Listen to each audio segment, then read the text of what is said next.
CSS के through, क्योंकि आपको सीएसएस साथ में करवा रहे हैं, तो हम लोग उसी में साथ में वर्किंग करेंगे, ठीक है। हाँ जी, हाँ जी। तो अभी सीएसएस बेसिकली जैसे हम लोग यूज कर रहे थे, कल जो हमने की थी वो एक्सटर्नल थी। बेसिकली 3 तरह की सीएसएस होती है, और अब जो लेटेस्ट हम लोग यूज करेंगे CSS version, that is CSS 3। अब सीएसएस का मेन मोटिव क्या होता है, ये पता है आपको? मैम, सीएसएस का मेन मोटिव स्टाइलिंग के लिए होता है। स्टाइलिंग के लिए बेसिकली HTML में स्टाइलिंग जो होती है थोड़ी लिमिटेड है एज कम्पेयर टू CSS।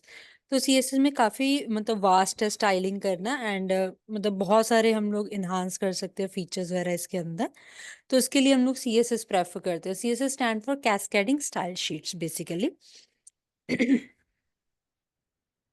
तो अभी जैसे मैं पहले आपको थोड़ा CSS का ब्रीफ आउट कर देती हूँ, एंड देन हम लोग फिर इसमें सारा प्रैक्टिकली बाकी सारी वर्किंग इसमें चलेगी हमारी। हाँ जी। जस्ट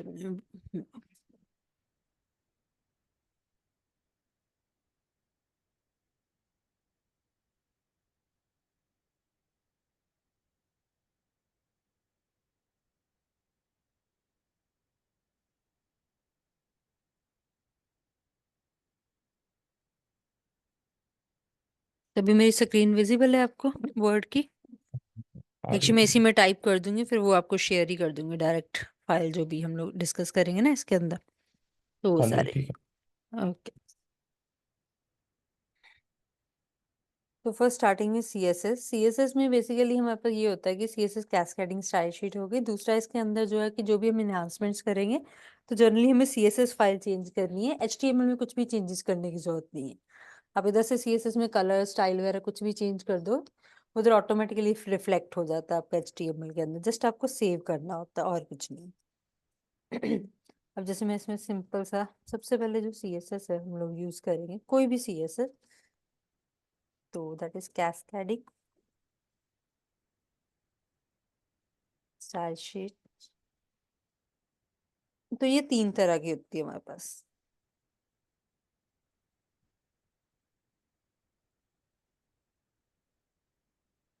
तो फर्स्ट हम लोग इसमें मेंशन करते हैं कि जैसे हमारी जो स्टाइल शीट बनेगी, इसके लिए एक तो ऑफलाइन चलेगी ये, ठीक है। इसके लिए नेट की कोई रिक्वायरमेंट नहीं है, तो आप इजीली सब इन्हांस कर सकते हो।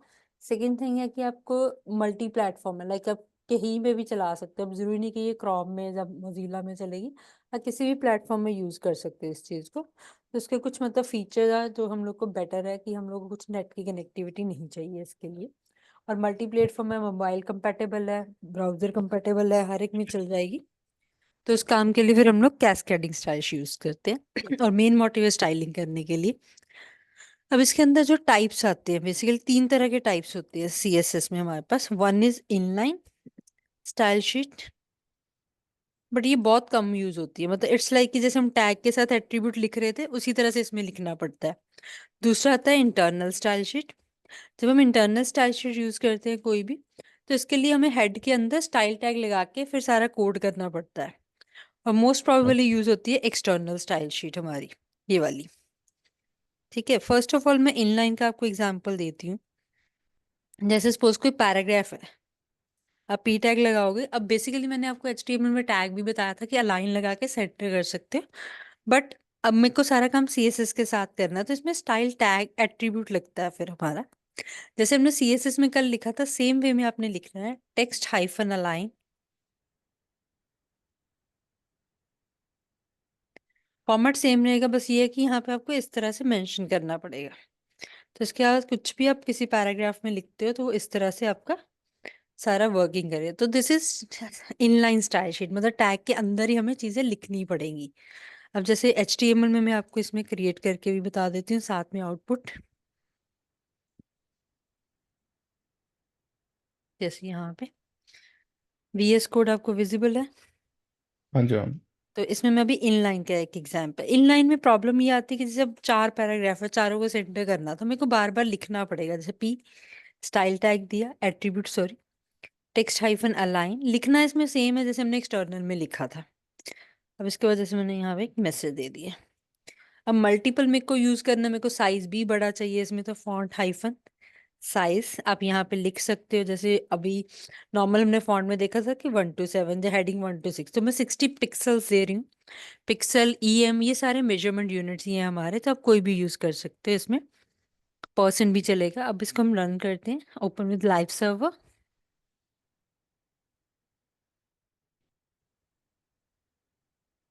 मतलब इफेक्ट सेम आएगा। अब इसमें ये है कि जैसे, just minute,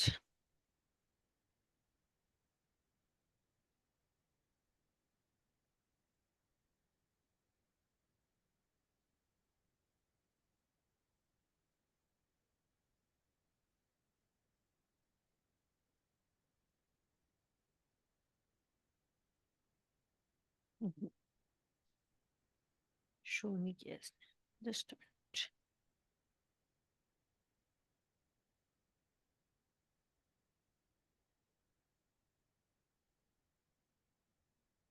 show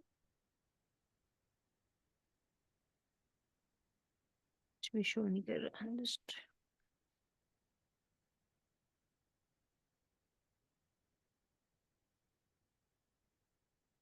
okay, sorry.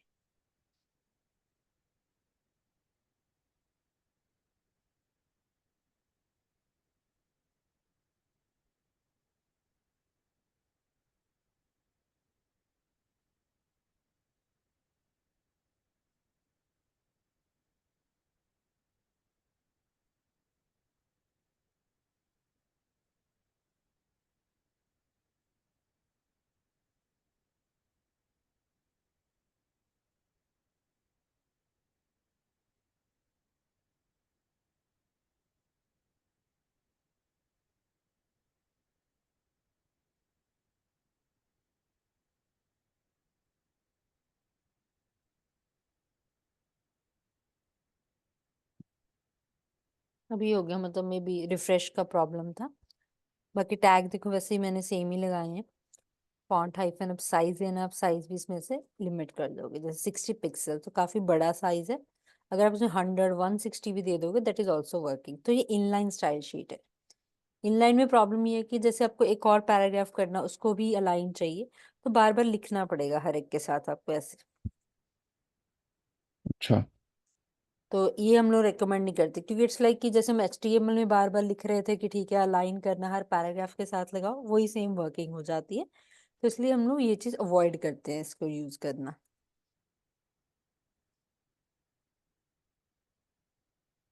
ठीक है। तो इसलिए हाँ ये जी, वाली हाँ। तो बहुत कम यूज होती है, मतलब रेयर है। मतलब सिर्फ ये है कि जस्ट एक टाइप बताने के लिए आप कहीं पे यूटिलाइज कर सकते हो। तो ये इनलाइन स्टाइल शीट है। क्लियर। अब दूसरी हाँ हम जी। लोग यूज करेंगे इसके अंदर, ये थी इनलाइन एग्जाम्पल, रीनेम अकॉर्डिंगली कर देते हैं। देन आती है इंटरनल। इंटरनल का मतलब होता है कि स्टाइल शीट और HTML दोनों एक ही फाइल के अंदर है, बट सिर्फ हमें करना क्या होता है, उसमें एक बार लिखना होता है, बार बार नहीं लिखना पड़ेगा। जैसे एक हेडिंग बनाया मैंने, introduction to CSS।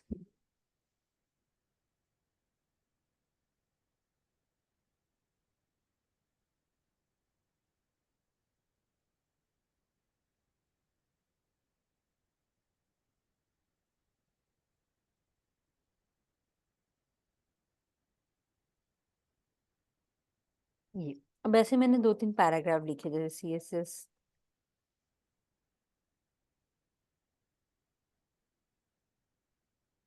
and for Cascading Flashes, ऐसे।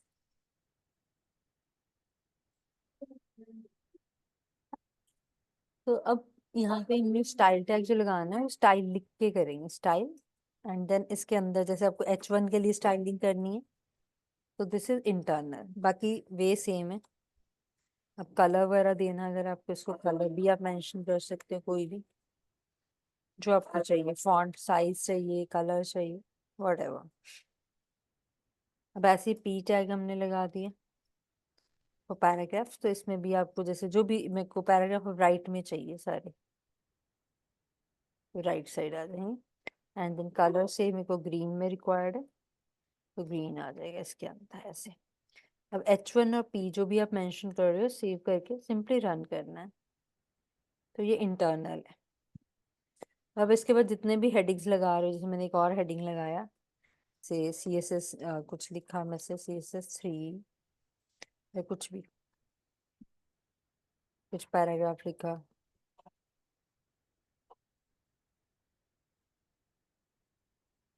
ऐसे। तो ये राइट लेकिन साइड। ये H1 और हाँ P सेम था इसलिए उसको अप्लाई हो गया ना, लेकिन अगर हमें हाँ, इसके लिए ये अलग कलर्स चाहिए तो अगर फिर आपको उसको अलग अलग चाहिए से। फिर उसको अलग से आप ID दे सकते हो, अगर आपको डिफरेंट रखना है हर पैराग्राफ की। 1 मिनट हो हाँ जी, हाँ जी।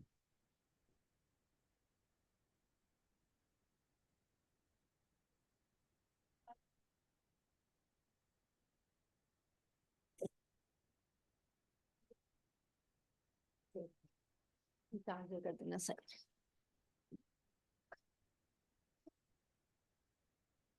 हेलो। हाँ जी, हाँ। अगर आपको अलग अलग पैराग्राफ के लिए कलर देना है तो फिर आपको अलग अलग IDs क्रिएट करनी पड़ेंगी, अच्छा, क्योंकि अभी अभी ये हम। कॉमनली चलेगा। लाइक पैराग्राफ, सब पैराग्राफ के लिए ये वर्क करेगा, सब हेडिंग्स के लिए ये वर्कआउट करेगा आपका।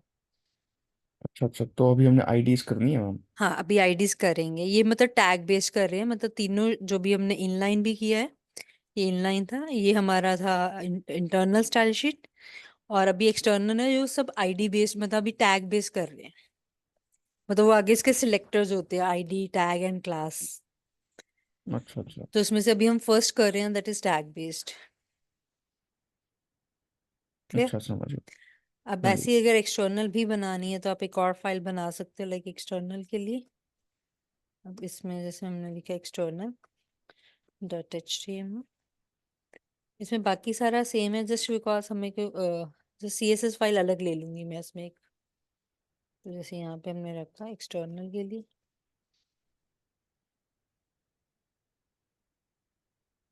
जिसमें बाकी जो भी हमने पैराग्राफ लिखना है, जैसे मैंने जस्ट 2-3 पैराग्राफ बना लिए, एक H2 बना लिया कुछ ऐसे, और ऐसे P टैग लगाया।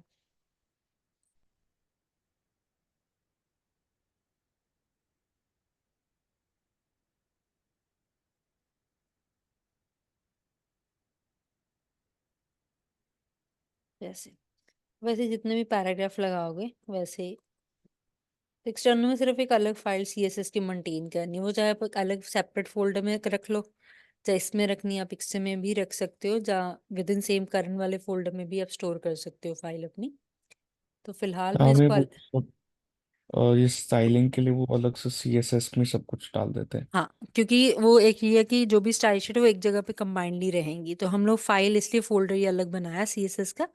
इसके अंदर ही उसके कॉरस्पॉन्डिंग फाइल, जैसे अब मैंने HTML external.html रखा है, तो इसको मैं external.css नाम दे देती हूँ। एंड बाकी इसमें टैग वैसे ही लगेंगे जैसे हमने पहले लगाया, टैग बेस्ड ही कर रहे हैं अभी। तो जितने भी H1 होंगे आपके इसके अंदर वो सब सेंटर जाएंगे। H2 के लिए मैंने इसमें अलाइनमेंट दी है राइट साइड, बट ये टैग बेस है कि जितने भी H1 लगेंगे वो सब सेंटर होंगे, जितने H2 होंगे वो सब राइट साइड चले जाएंगे। और जितने पैराग्राफ टैग्स होंगे वो पैराग्राफ्स होंगे वो सारे डिफरेंट उसमें कलर में शो करवा सकते हैं। साइज इसमें मेरे को इंक्रीज नहीं करना है, तो साइज कलर मैंने जैसे ब्राउन दे दिया, साइज इसमें चेंज कर सकते हैं अगर आपको करना है। तो से साइज मेरे को 16 पिक्सल इसमें असाइन करना है। अब एक्सटर्नल जब CSS बनेगी तो इसको HTML के साथ अटैच करना पड़ता है, डायरेक्ट नहीं चलेगी। तो अटैच करने के लिए हम लिंक टैग यूज करते हैं इसमें, REL style sheet. And then इसमें एक टाइप वैसे लगाते हैं, टाइप ऑप्शनल है, लगाना है आप लगा दो, नहीं लगाना आप इसको स्किप कर सकते हो, जैसे text/CSS। और इसके बाद href करके लिंक प्रोवाइड करना है जहाँ पे भी आपकी स्टाइल शीट स्टोर है। अब जैसे फोल्डर के अंदर, तो फर्स्ट फोल्डर नेम आएगा, देन हमारी फाइल का नाम आएगा, दैट इज external.css। देन आप HTML फाइल पे रन कर सकते हो। तो दिस इज सेम वे में वर्किंग हो जाएगी। अच्छा। तो ये हमारी है एक्सटर्नल स्टाइल शीट। तो 3 तरह की स्टाइल शीट हमारे पास अवेलेबल है। मोस्ट प्रोबेबली जो यूज होगी वो एक्सटर्नल ही यूज होगी आपकी। हाँ जी, एक्सटर्नल ही हो रही है। क्योंकि इंटरनल तो हम लोग यूज बहुत कम करते हैं, क्योंकि कंजेस्टेड हो जाता है एक ही चीज में सब कुछ मेंटेन करना। तो ये जितना भी आपने यूज करा ये टैग बेस्ड था कि पर्टिकुलर टैग होगा तो वो सेंटर हो जाएगा या लेफ्ट तो उसके लिए इफेक्ट करेगा। अब एक आता है आईडी बेस्ड, उनको हम लोग कहते हैं सिलेक्टर। सिलेक्टर जो मेजरली हमारे पास टाइप अवेलेबल है वो 3 है इसके अंदर, जैसे CSS सिलेक्टर्स हम लोग कहते हैं। तो सिलेक्टर में क्या आता है टैग बेस, तो टैग तो जनरल जो भी हमने कर लिए। आईडी बेस्ड, आईडी के लिए हम लोग इसको नाम प्रोवाइड करते हैं कि उसके अकॉर्डिंग सारा वर्क होगा उसके अंदर। तो वो ज़्यादातर आईडी बेस्ड या फिर क्लास बेस्ड मोस्टली यूज होता है हमारा, जो हम लोग सिलेक्टर यूज करते हैं। अब आईडी बेस्ड के लिए हम लोग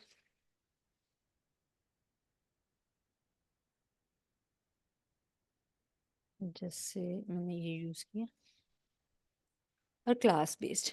अब फर्क तीनों में सिर्फ ये है कि इसमें हर तरह की टैग के लिए वो वर्किंग हो जाएगा। वो जैसे अभी हमने किया कि H1 के लिए सारे H1 सेम जाएंगे। आईडी जब आपने CSS में लिखनी है उसको आप यूज करते हो हैश के साथ डिनोट करते हो। मतलब जैसे टैग के लिए मैंने P लिख दिया, H लिख दिया, जब आईडी होगी उसके आगे हैश लगेगा और कोई भी नाम आप दे सकते हो, जैसे कोई भी वैलिड नेम, सेम जो हम लोग वेरिएबल के लिए यूज करते हैं। और जब क्लास बेस्ड होती है तो उसमें डॉट लगाया जाता है। ठीक है, अब इन तीनों का बेनिफिट क्या है? टैग का तो हो गया कि जितने भी टैग है सबके लिए इफेक्टिव हो जाता है। ठीक। और जब हम आईडी देते हैं तो एक आईडी आप पैराग्राफ के साथ, हेडिंग के साथ, H1 H2 किसी के भी साथ चला सकते हो, ये फर्क है इनका। अब देखो जैसे मैंने यहाँ पे एक आईडी बेस बनाती हूँ, तो हमने हैश के साथ इसको हमेशा प्रोसीड करना है आईडी को, जब भी CSS में अपने यूज करनी है।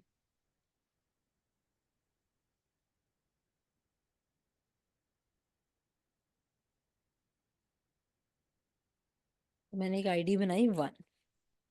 अब उसमें सेटिंग वैसी है कि टेक्स्ट उसका मेरे को क्या चाहिए, साइज क्या चाहिए, वो सब मेंशन कर देंगे। जैसे कलर हो गया ब्लू, फॉन्ट साइज मैंने थोड़ा सा इसमें चेंज करा, से 40 कर देते हैं। अब इसका मतलब ये एक आईडी मैंने बनाई, अब इसको मैं कहीं पे भी यूटिलाइज कर सकती हूँ। जैसे हेडिंग 1 के साथ ये आईडी करनी है तो इधर कीवर्ड आईडी लिखा जाता है और उस आईडी का नाम 1। ठीक है। अब ये अच्छा। कि जितने फीचर H1 के हमने दिए थे, H1 में हमने सिर्फ अलाइन सेंटर किया था। तो बाकी चीज अगर मैं इधर नहीं भी करती, जैसे वो टैग बेस में से सेंटर कर देगा उसको, कलरिंग और साइज ये हैश के थ्रू असाइन हो जाएगा उस पे। और आईडी हर किसी के साथ वर्क करेगी। पैराग्राफ के साथ आप ये आईडी यूज करना चाहते हो, पैराग्राफ के साथ भी कर सकते हो। तो जैसे तो यहाँ पे मैम वो जो ऊपर टैग वाला क्यों यूज हो रहा है, टैग वाला भी यूज होगा साथ में? नहीं, वो आप स्किप कर सकते हो। एक्चुअली वो पहले से बना था तो मैंने हटाया नहीं उसको। तो जो चीज नहीं इसको लेकिन यहाँ इस पे केस में हाँ जी, इस केस में चल क्या रहा है, वो सेंटर और अब देखो, वन दोनों? हाँ दोनों वर्क करे। H1 टैग बेस में से सेंटर वाला पिक कर लिया इसने कि उसको सेंटर लाइन कर दिया हेलो हाँ वर्ड जी। को। और जो हाँ जी। बाकी रेफरेंस है वो आईडी से, जैसे कलर और साइज उसने आईडी में से ले लिया। अच्छा। अब अगर मैं इसको कमेंट कर देती हूँ, कमेंट इसमें इस स्टाइल में चलेगा CSS के अंदर स्लैश और एस्ट्रिक के साथ। अब सिर्फ ये ब्लू होगा और फॉन्ट साइज 40 होगा, बट सेंटर नहीं होगा। वो अच्छा। सेंटर मैंने H1 से हटा दिया तो H1 वाला रिफ्लेक्ट ऑफ हो गया। अगर आपको इंडिविजुअली इसको भी सेंटर करना है तो वो आप 1 के अंदर आईडी के अंदर बेसिकली लिख सकते हो। जैसे आप एक ही आईडी मल्टीपल टाइम यूज कर सकते हो, जैसे पैराग्राफ के लिए भी कर ली, हेडिंग्स के लिए भी कर ली, ऐसे। तो आईडी हम लोग मल्टीपर्पज यूज हो सकता है। तो ये फर्क रहता है क्लास और आईडी के लिए जब हम रेफरेंस देते हैं उसको। क्लियर? हाँ जी। हाँ। तो ज्यादातर जा तो क्लास चलेगी या आईडी, आईडी में भी जैसे ये चीज है। और जब हम क्लास यूज करते हैं तो उसमें थोड़ा सा ही डिफरेंस आएगा। मतलब अभी के लिए जो हमने आईडी हटा के क्लास दे दी है तो यहाँ पे डॉट लग जाएगा हैश की जगह, और इधर हम लोग आईडी की जगह क्लास कीवर्ड जो है वो यूज करके रेफरेंस भेज सकते हैं। बाकी वर्किंग सेम है। बाकी कुछ वेरिएशन इसमें आएंगी, वो फिर हम लोग जैसे फर्दर प्रोसीड करेंगे उसमें मैं आपको बताऊंगी कैसे कैसे यूज करना है। क्लियर इतना? हाँ जी। हाँ। बाकी इसकी प्रॉपर्टीज मेनली आपको पता हो कि टेक्स्ट को अलाइन करना है तो कौन सी लगनी है, टेक्स्ट को हमें साइज देना है। अब जैसे बोल्ड करना चाहते हो किसी टेक्स्ट को तो इसमें हमारे पास लगता है फॉन्ट हाइफन वेट, इसमें बोल्ड नहीं लगता। CSS के थ्रू अगर आपने यूज करना तो वेट, वेट में जैसे 900 800 ऐसे दे सकते हो, नहीं तो आप इसमें साइज भी यूज कर सकते हो। वेटेज देने से बोल्ड का इफेक्ट दिखाएगा। ऐसे ही आपको अटैलिक या ऑब्लिक करना है, टेक्स्ट हाइफन, डेकोरेशन है। ट्रांसफॉर्म में जैसे हमने लिखा अपर लोअर में है रनिंग में, तो अपर हाँ चाहिए, जी। जस्ट अपर केस लिखने से वो कैपिटल में सारा कन्वर्ट हो गया। अच्छा अच्छा। तो ऐसे ये प्रॉपर्टीज आपको बेसिकली पता हो कि कौन कौन सी प्रॉपर्टी क्या काम कर रही है।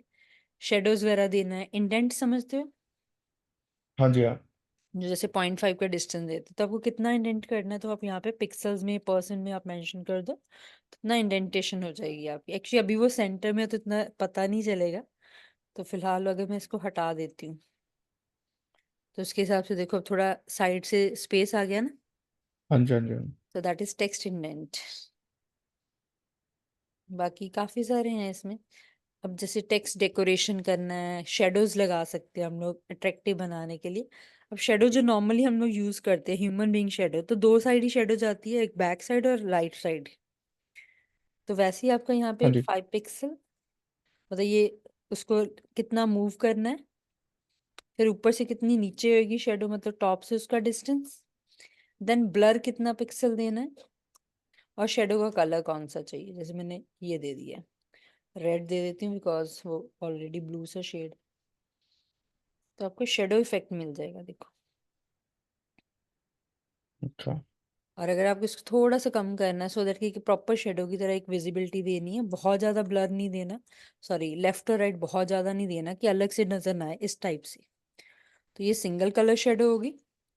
मल्टी कलर भी बना सकते हैं अब, जैसे मैंने बाकी सारा सेम रखा, उसमें 3 पिक्सल या 4 पिक्सल शेडो डिफरेंट कलर दे दिया, जैसे रेड और येलो का मिक्सअप।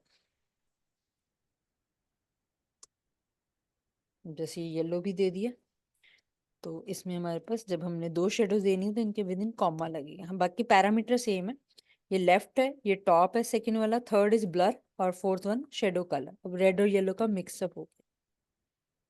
अच्छा। तो ऐसे इफेक्ट्स हैं जो हम लोग को इनमें पता होने चाहिए, तो अकॉर्डिंगली हम स्पेसिफिक लगा सके। अब टेक्स्ट डेकोरेशन में मेन आता है लाइन थ्रू, ओवरलाइन, अंडरलाइन। ये आपके डायरेक्ट चल रहे हैं, देखो अंडरलाइन करना है ये चल जाएगा, नीचे एक लाइन, ओवरलाइन करना ओवरलाइन चल जाएगा, ऊपर एक लाइन आ गई। हाँ जी। बाकी इनका स्टाइलिंग, जैसे यहाँ पे आप देखोगे टेक्स्ट डेकोरेशन में स्टाइल आपका डॉटेड है, डबल है, बट ये वर्क नहीं करेंगे। अब वो वर्क कैसे करते हैं, पहले तो हमने टेक्स्ट डेकोरेशन लगा दी ओवरलाइन, ठीक है, उसके बाद इसमें आता है टेक्स्ट डेकोरेशन लाइन कैसी चाहिए। अब लाइन थ्रू इफेक्ट चाहिए, ये सिंपल है कि इसमें हमने लाइन थ्रू रखना है, ये दे दिया। फिर उसका कलर भी आप इंडिविजुअली चेंज कर सकते हैं, टेक्स्ट डेकोरेशन कलर। अब जैसे मेरे को कलर जो चाहिए वो ब्राउन शेड में चाहिए, तो ये चीज वर्क करेगी ऐसे। क्योंकि जब आप सिंपल डेकोरेशन लगाते हो इसमें सॉलिड ओवरलाइन या अंडरलाइन हो पाएगा। हाँ जी। बाकी आप लाइन चेंज कर सकते हो, जैसे अंडरलाइन कर देते हैं हम लोग इसको, और इसके बाद फिर टेक्स्ट डेकोरेशन स्टाइल भी आते हैं अलग अलग। जैसे लाइन है, इसमें ये स्टाइल है, स्टाइल में देखो ये डबल डॉटेड वेवी ये भी चलेंगे, बट इंडिविजुअली लगाने पड़ेंगे। पहले आप अंडरलाइन, ओवरलाइन या फिर स्ट्राइक इन बिटवीन जो है लाइन थ्रू वो लगाओगे, फिर डेकोरेशन स्टाइल वेवी दे दिए तो वेवी इफेक्ट दे देगा आपको नीचे देखो। ओ अच्छा। तो ये इस तरह से वर्क करते हैं हमारे। समझ गए। ये सारे टेक्स्ट के इफेक्ट ही हैं, डेकोरेशन, इंडेंट, कलर, शेडोज। फिर अलाइन हमने किया, ट्रांसफॉर्म हो गया, शेडो। मतलब है तो बहुत सारे बट सारे यूज में नहीं आएंगे। बाकी एम्फेसिस जैसे फोकस करने के लिए इसको, तो ये टैलिक वगैरह के लिए यूज होता है, बट ये कम यूज होंगे आपके। बाकी जो MS वाले जो हैं वो जैसे हमारे अलग अलग आते हैं उस पर्पस के लिए। अच्छा। बाकी ओरिएंटेशन है, साइड वाइज राइट हो जाता है, लेफ्ट, बट ये अकेला नहीं चलेगा, रोटेटेबल हो जाएगा ये। जैसे ओरिएंटेशन मैंने साइड वाइज रखी, फिर इसमें साथ में एडजस्टमेंट करनी पड़ती है, तो ये उस पर्पस के लिए ओरिएंटेशन डायरेक्ट नहीं चलती है।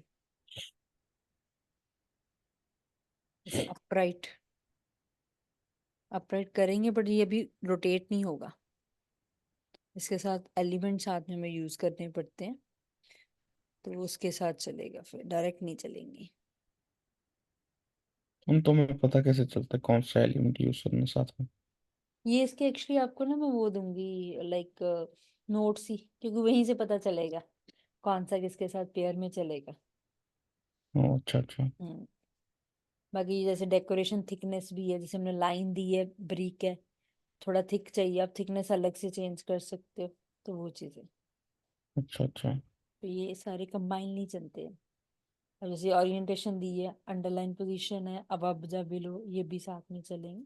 तो मतलब ये आप कॉमन प्रॉपर्टी जैसे जैसे आप यूज करोगे वो आपको पता चल जाएंगी। उसके बाद फिर वही अच्छा प्रॉपर्टीज आपने जस्ट यूटिलाइज करनी है अपनी वर्किंग के लिए। तो ये अच्छा सारे अच्छा। ऑलमोस्ट टेक्स्ट के इफेक्ट हैं। ऐसी फॉन्ट के लिए आपके पास फॉन्ट साइज आता है, फॉन्ट फैमिली आ जाएगा, तो ये स्टैंडर्ड फैमिलीज अवेलेबल है जो हम लोग यूज कर सकते हैं, जैसे कर्सिव है। तो फॉन्ट वेट, वेट में आपके पास वही बोल्ड वाला इफेक्ट आ जाएगा। फिर हमारे पास फॉन्ट के अंदर साइज, फैमिली, वेट, स्टाइल, ये आ जाते हैं। हाँ लेकिन और हमने वेट ऊपर भी तो यूज किया था। हाँ, वेट कर सकते हैं, मतलब वो कोई लिमिट नहीं है कि वो सिर्फ पैराग्राफ के साथ या हेडिंग के साथ होगा, आप कहीं पे भी वेट जहाँ पे आपका टेक्सचुअल इन्फॉर्मेशन है उसमें चल जाएगी। इवन आप और फॉर्म फिर में कुछ। हाँ जी। ऊपर वाला चलेगा नीचे वाला चलेगा? कौन सा? जैसे हमने 2 बार यूज कर लिया, यही कह रहे हो? हाँ जी। तो वो है कि अगर हमने 2 बार कहीं लगा भी दिया, तो अगर फर्स्ट लग गया, सेकंड उसको ओवरराइट कर देता है, फिर जब सेकंड आएगा, जैसे मान लो वेट यहाँ पे मैंने दिया था 100, अब नेक्स्ट मैंने वेट एक बार और लिख दिया 900, तो 900 का इफेक्ट आएगा, 100 का नहीं आएगा, क्योंकि अच्छा ओवरलैप अच्छा। कर जाएगा ना फिर। वैसे तो वन टाइम ही यूज करेंगे, वो बाई चांस अगर आपने कहीं लगा दिया, तो सेकंड जो लेटेस्ट है उसका इफेक्ट शो करेगा। टेक्स्ट का वेट और फॉन्ट का वेट तो एक ही बात हुई ना? ये टेक्स्ट में वेट नहीं था ना। अच्छा टेक्स्ट टेक्स्ट में में वेट वेट नहीं है, फॉन्ट में वेट है। और फॉन्ट टेक्स्ट में में वेट ये अच्छा। चीजें हैं। अच्छा अच्छा। हम्म। रैप से क्या होता है मैम? रैपिंग जैसे आपका मान लो, आप ये यूज होगा जब हमारे पास कंटेनर्स होंगे, जैसे डिव्स वगैरह होती हैं हमारे पास कंटेनर की तरह। तो रैपिंग क्या होती है कि जैसे मान लो डिव की मेरी हाइट है, विड्थ है 200, हाँ जी। ठीक है। तो उसके बियॉन्ड टेक्स्ट ना आ जाए, जैसे ही वो 200 की पोजीशन पे पहुंचेगा, टेक्स्ट अपने आप ऑटोमेटिकली नेक्स्ट लाइन में शिफ्ट कर जाए, तो उसको रैपिंग कहते हैं। जैसे हम लोग यहाँ पे लिखते हैं ना कोई भी लाइन अपना डॉक्यूमेंट्स के अंदर, तो जनरली क्या होता है कि जैसे हम ये लाइन लिख रहे हैं, अब जैसे ये लाइन मान लो एंड तक पहुंची, एज आ गया ना इसका, तो ये हाँ नेक्स्ट जी। लाइन में शिफ्ट हो जाती है, तो उसको कहते हैं रैप करना। अच्छा। तो वो ऑन करना पड़ेगा, फिर वो रैपिंग वाला इफेक्ट देना शुरू करेगा, बट अभी वो यूज नहीं होगा, अभी वो क्योंकि हमारी पूरी स्क्रीन यूज हो रही है। तो जब हम कंटेनर्स वगैरह बनाएंगे तब वो यूज हो जाएगा। अच्छा अच्छा ठीक है। हम्म। क्लियर? हाँ जी। तो ये सारे ऐसे इफेक्ट चलेंगे, जैसे बी ए टेक्स्ट के हैं, फॉन्ट के हैं। फॉन्ट में जनरली फैमिली, साइज और वेट आएगा। बाकी फ्लेक्स वगैरह तो बाद में हम लोग करेंगे, ये एक्चुअली वो आते हैं, इसको हम लोग कहते हैं लेआउट्स। ये लेआउट्स आपके आगे आएंगे सारे यूज में। क्लियर? अच्छा अच्छा। हाँ जी। इसमें एक आता है बॉर्डर्स। बॉर्डर स्टाइलाइज करने के लिए होता है, बॉर्डर अब चार तरफ मेनली आता है, जैसे जर्नल जो हम लोग लिखते हैं। तो इसमें एक शॉर्ट एंड प्रॉपर्टी होती है, एक लॉन्ग, जैसे एक इंडिविजुअली यूज करनी मान लो मैंने। जैसे बॉर्डर में 3 चीजें होती है, थिकनेस, कलर एंड स्टाइल। तो अगर तो आप एक एक लगाते हो, जैसे बॉर्डर हाइफन स्टाइल, स्टाइल में ये चलेंगे डॉटेड, डैश, डबल, ग्रूव, कोई भी बॉर्डर लगा लो, मेरे को डबल लगाना है। फिर बॉर्डर हाइफन, इसमें जैसे स्टाइल हो गया, कलर। कलर मुझे बॉर्डर का चाहिए जैसे एक्वा, और बॉर्डर हाइफन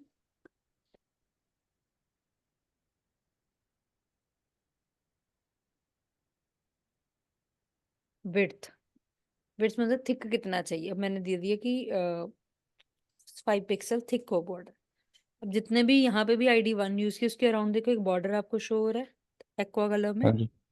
तो ये बॉर्डर को स्टाइलाइज करने के लिए, तो ये 3 चीजें मैंने लिखी, स्टाइल अलग लिखा, कलर अलग से लिखा, विड्थ अलग से लिखी थी।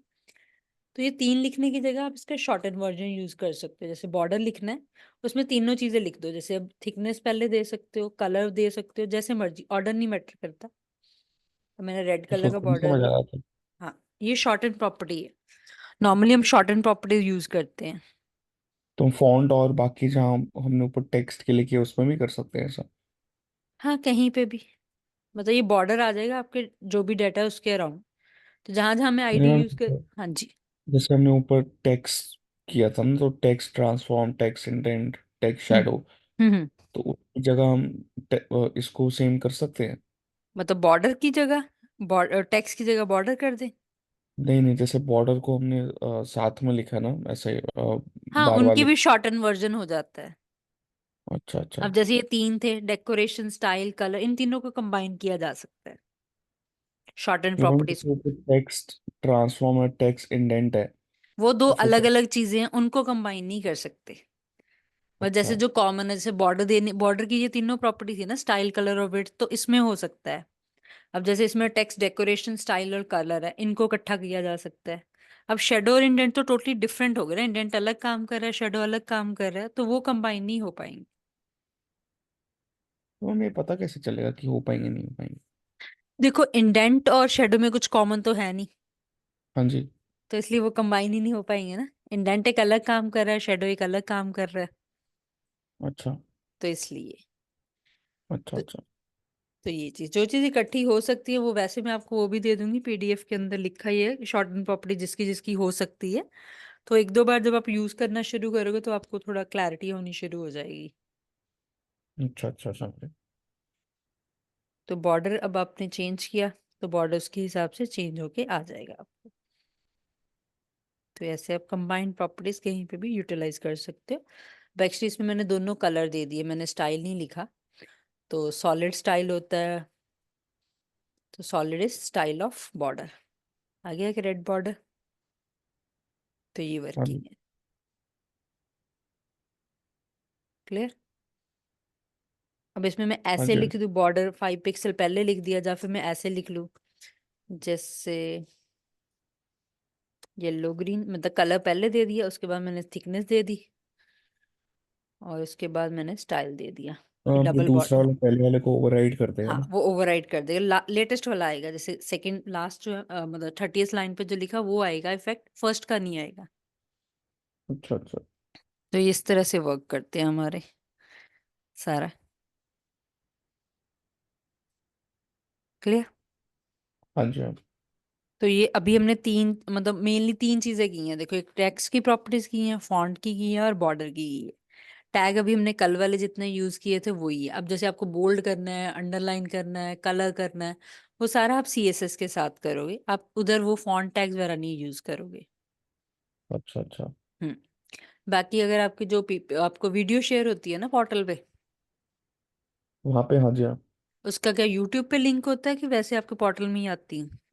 मैम उस पोर्टल में आती है, ये होता तो यूट्यूब की लिंक ही है वो, लेकिन जैसे होता है ना यूट्यूब पे अनलिस्टेड वीडियोस होती हैं जो, मतलब वो सिर्फ यूनिवर्सिटी के बच्चे देखें, ओके। वो तो शो नहीं वैसा है। होगी ना, डायरेक्ट यूजर को किसी को शो नहीं होती होंगी, लॉगिन के तो बाद आप, ही आई थिंक।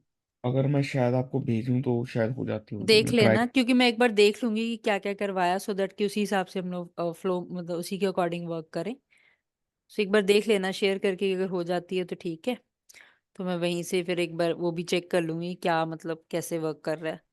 मैम मैं आपको मॉड्यूल 1 और मॉड्यूल 2 दोनों की वीडियोस भेज दूंगा, क्योंकि उसमें कुछ ठीक। कुछ चीज़ें हैं जैसे कई बार होता है ना कि वो पेज रीसेट करना होता है हमने, हम्म। तो उसमें एक HTML वाली फाइल में ऊपर एक डालते हैं, हम लिंक डालते हैं कि रीसेट हम्म। हो जाए, HTML रीसेट करके। ठीक। तो वैसे वैसे कुछ चीज़ें आपको हाँ, वीडियोस वो भेज आप दूंगा मेरे को उसकी। भेज देना वीडियो, मैं देख लूंगी। जो इसमें नई चीजें होंगी वो डिस्कस कर लेंगे फिर हम लोग, ठीक है। ठीक है ठीक है। ठीक है, तो आज के लिए आप ये सीएसएस का एक देख लेना, और बाकी इसका थ्योरी वाला पार्ट मैं आपको भेज देती हूँ, और प्रॉपर्टीज का भी वो पीपीटी है मेरे पास, वो मैं शेयर कर देती हूँ, सो दैट आप अच्छा। उसको एक बार रीड आउट कर लो, क्योंकि इसमें आपको प्रॉपर्टीज क्लियर हो जाएंगी, किसकी क्या क्या वैल्यू पॉसिबल है, तो वो सारी। हाँ जी समझ गया। ठीक है। फिर अगर कुछ प्रैक्टिस करनी होगी तो मेरे को बता देना, वो भी मैं आपको एक सिंपल शीट दे दूंगी, उस पर प्रैक्टिस करके आप ट्राई कर लेना। अच्छा अच्छा। हाँ आपको मैंने भेज दी है, शायद ना खुल जाएगा। हाँ, ठीक है, मैं चेक कर लेती हूँ। अगर खुल ठीक गई है तो फिर मैं उसी से एक बार सारा रिव्यू कर लूंगी क्या क्या करवाया हुआ है। ठीक है, ये मॉड्यूल 1 है। ठीक। ठीक है। इसमें कोई डाउट तो नहीं? ओके। हाँ जी हम जो आपने कराई है तो ठीक है, इसको मैं एक बार फिर से रिवाइज कर हाँ, एक बार लूंगा। रिवाइज कर लेना, वीडियो मैं आपको शेयर कर दूंगी थोड़ा टाइम तक। ठीक है फिर ठीक है। यूट्यूब पे लिंक कर दूंगी, फिर वहीं से लिंक शेयर कर दूंगी आपको मैं। मैम आप कब तक कर दोगे, फिर मैं उसके हिसाब से पढ़ लूंगा। मैं आज कर दूंगी आपको, आज 7:30 के बाद कर दूंगी। मतलब अभी मतलब आफ्टर अब 1 आवर। अच्छा अब आफ्टर वन, हाँ, ठीक है अभी ठीक है। जस्ट अब 6:30 है, 7:30 तक मैं आपको शेयर कर दूंगी। ठीक है ठीक है। ठीक है। ठीक है। ओके। Okay okay. ओके।